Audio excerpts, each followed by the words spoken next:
So yung premyo, it's either mabubusog kayo o matatawa ka lang. Ayan, thank you very much, sir, for those insightful discussions. So before po tayo mag-proceed sa ating palaro, may 5 members per group for this group and for this group. 5 members po, 5 members. So, pinagpunta lang po tayo na 5 members. So, very simple. Ano lang ang games natin. Yan. 5 members po, 5 members po muna dito sa unahan. For this group, makikipilan po dito ng 5 group.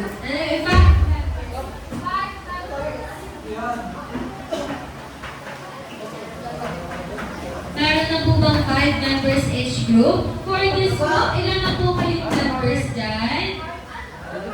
Dalawa. So,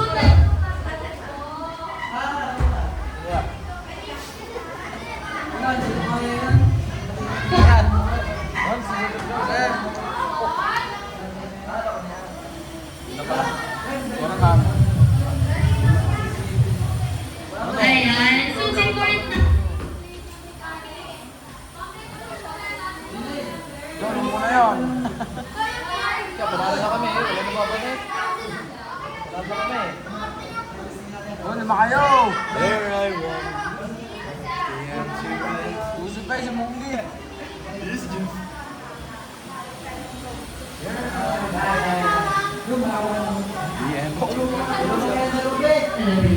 Ayan. So, kompleto na po ba ang group number 1 na members?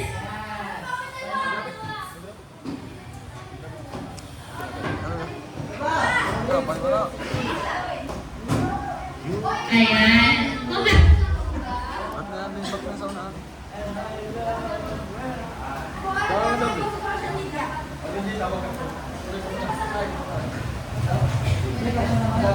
Ayan. Ready na ba ako, members natin? So, for the mechanics of this game, so meron po kayong susuotin na po na iyang hawak nyo. Ayan. So, Okay, dito sa ating dalawang members na nasa unahan. Pagkaikot nyo po, muna tayo sa harapan nila. Tapos, saka nyo pipili. Ano po yung tamang i-post natin sa social media. So,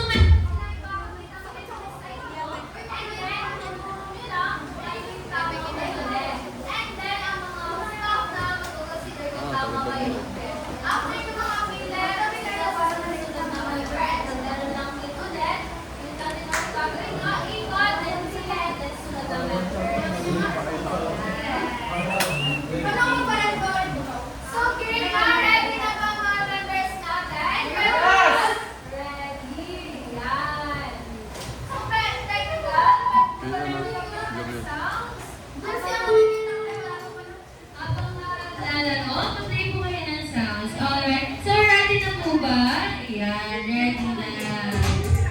Alright. So, in 3, 2, 1, start!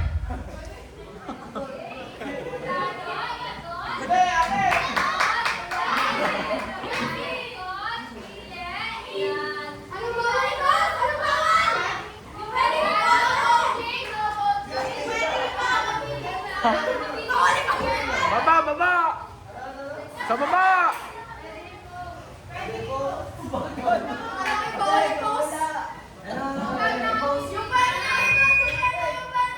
Yung pwede i-post, pili. Ayan, pili.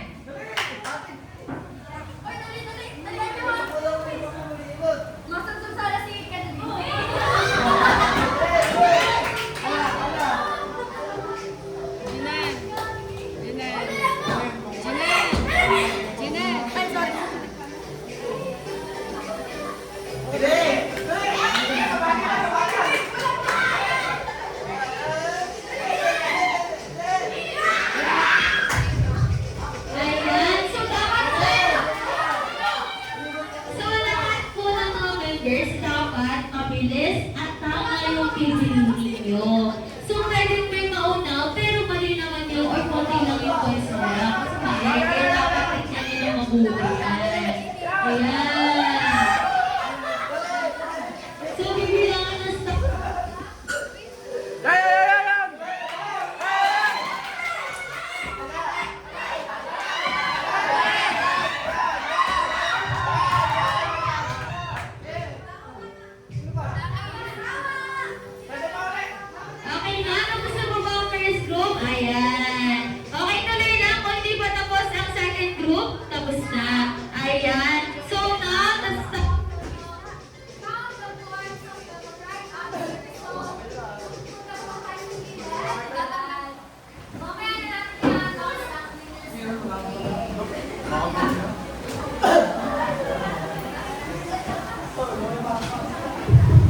Alright. Na-enjoy mo yung mga audience?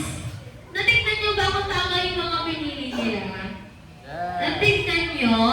Tama kaya yung mga pinili nila? Ayan. So, moving forward again to our guest speaker, may we invite again Mr. Briones.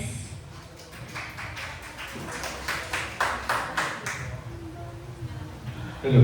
Okay, so good afternoon. Nakaihi na ako. So, nagsaya ba kayo? Yes! Nagising ba kayo? Yes! Gising nyo ba?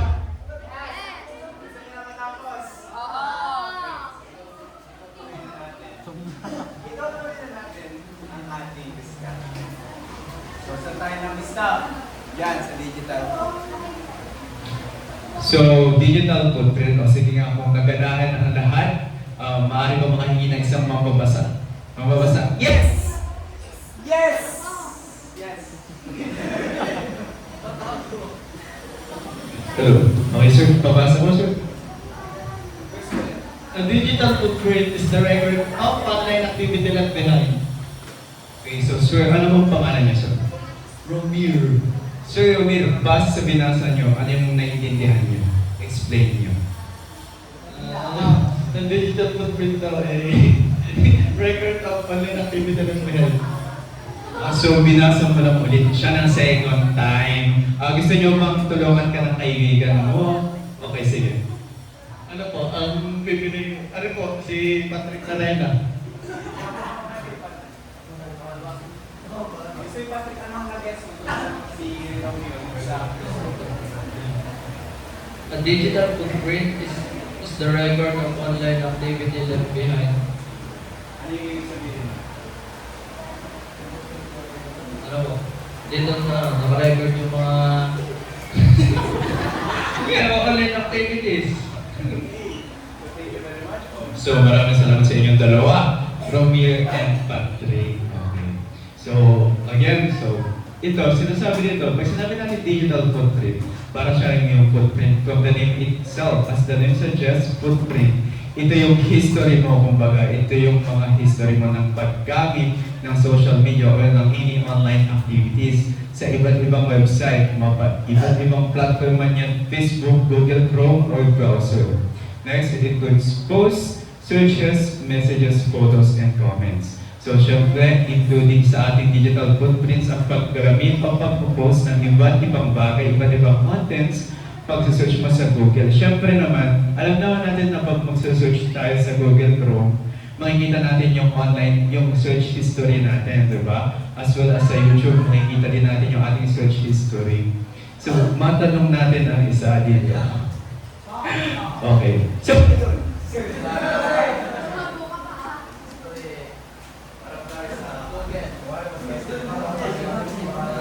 sir, anong pangalan natin, sir? So, sir, ano yung pinaka-ginagamit mong website araw-araw? Google Chrome. Google Chrome? Okay. So, sir, ano yung...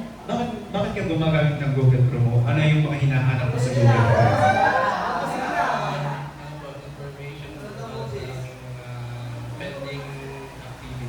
Wow! So, si Sir Temuti, gumagamit na siya ng Google para matulungan siya sa kanyang mga activities, sa mga pending activities niya. So, palakpakan natin Sir Temo. Isa siyang mabuting mag-aaral. So, dapat kayo din. Okay. Next slide, please. Okay. So, ngayon, we have two types of digital footprints. It's active digital footprint and passive digital footprint. So, allow me to read.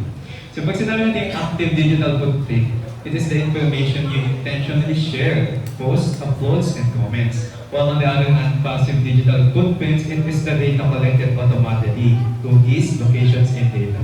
So, pag i-compare natin yung dalawang type of digital footprints, wala natin sa active digital footprint.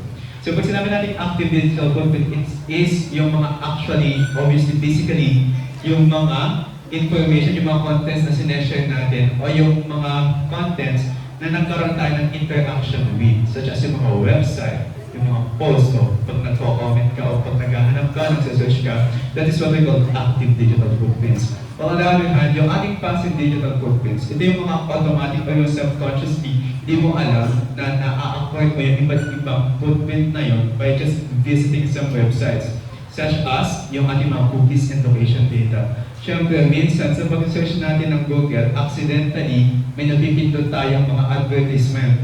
Diba? And dun sa mga advertisement na yon, hindi mo namamalayan, kahit i-ex mo siya,